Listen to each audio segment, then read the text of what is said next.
আমরা একটা কথা পরিষ্কার করতে চাই, এখানে বিভিন্ন ধর্মের ভাই বোনেরা আছেন। আমরা বাংলাদেশে কোনো মেজরিটি মাইনরিটি মানি না। আমরা বিশ্বাস করি এই দেশের বুকে যেই জন্ম নিয়েছে বাংলাদেশের সংবিধান তাকে সমান অধিকার দিয়েছে। সুতরাং মর্যাদার দিক থেকে তিনি একজন মর্যাদাপূর্ণ বাংলাদেশের নাগরিক। আপনারা কখনো নিজেদেরকে মাইনরিটি মনে করবেন না। এই মাইনরিটি বলে বলেই আপনাদের উপর এতদিন এত অত্যাচার হয়েছে। আপনারা আমাদের ভাই বোন, আমরা সহমর্মিতার সাথে একসাথে গর্বের সাথেই বাংলাদেশে বসবাস করতে চাই। তারা আমাদের বিরুদ্ধে আরো অনেক কুসংস্কার ছড়ায়। আদর্শ নাই তো, চরিত্রও নাই, দেশপ্রেম কি আছে না আছে আল্লাহ ভালো জানেন আর জনগণ ভালো জানে, আমরা কিছু বলবো না। যাদের দেশপ্রেম আছে তারা দেশের জনগণের টাকা চুরি করে। সম্মানিত ভাই বোনেরা,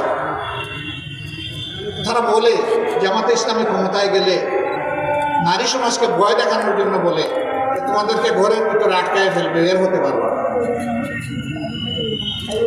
দেখেন, প্রমাণ দেখেন, ডান দিকে এখানে পুরুষদের আলহামদুলিল্লাহ গ্যাদারিং, বাম দিকে আমাদের বোনদের গ্যাদারিং। তারা ঘর থেকে বের হয়ে আসে নাই। আমাদের মা বোনেরা বিভিন্ন পেশাগত দায়িত্ব পালন করে না, সামাজিক কাজকর্ম করে না, সবই করে, সবই করবে ইনশাল্লাহ।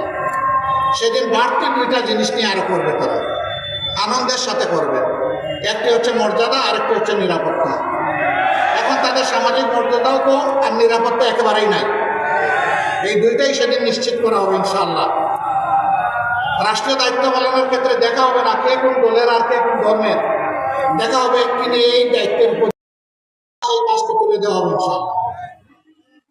তরুণ যুব সমাজকে আমাদের বিরুদ্ধে খেপানো হয়েছে কালের পর কাল, যুগের পর যুগ। এখন তারা বুঝেছে এগুলা সবগুলাই ছিল দেশ বিরোধী ষড়যন্ত্র। এই যুবকদেরকে তৎকালীন প্রধানমন্ত্রী গালি দিয়েছিলেন, সেই গালির প্রকৃত জবাব তিনি পেয়ে গেছেন। পেয়ে যান নাই? পেয়ে গেছেন। আলহামদুলিল্লাহ, আমরা প্রতিনিধিদের রাজনীতিতে বিশ্বাস করি। নইলে আমাদের উপর যে পরিমাণ জুলুম করা হয়েছে, যদি আমাদের কর্মীরা ধৈর্য না ধরত তাহলে এই দেশে অনেক প্রতিশোধ নেওয়া হয়ে যাবে।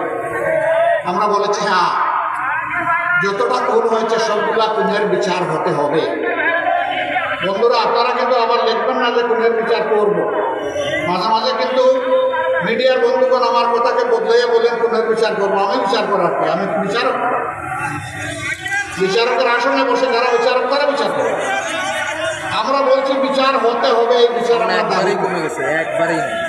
খুনের বিচার যদি না হয় তাহলে খুনের সংস্কৃতি বন্ধ হবে না। লুটপাটের বিচার যদি না হয়